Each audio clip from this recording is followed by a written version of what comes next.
നിങ്ങളൊരാളെ സത്യസന്ധമായി സ്നേഹിച്ചിട്ടുണ്ടെങ്കിൽ അവരെ 2 പ്രാവശ്യം സ്നേഹിച്ചിട്ടുണ്ടാവും.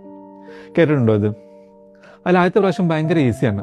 നമ്മളവരുടെ ചിരി, സംസാരം, അവരുടെ കണ്ണുകൾ, പിന്നെന്താ അവർ കൂടെ ഉള്ളപ്പോൾ ഈ ലോകം എന്താ അടിപൊളിയാണെന്ന് തോന്നൽ, അങ്ങനെ തുടങ്ങി അവരുടെ നല്ല വശങ്ങൾ മാത്രം കണ്ടിട്ടാണ് നമ്മൾ അവരുമായി ആദ്യത്തെ പ്രാവശ്യം പ്രണയത്തിലാവുന്നത്.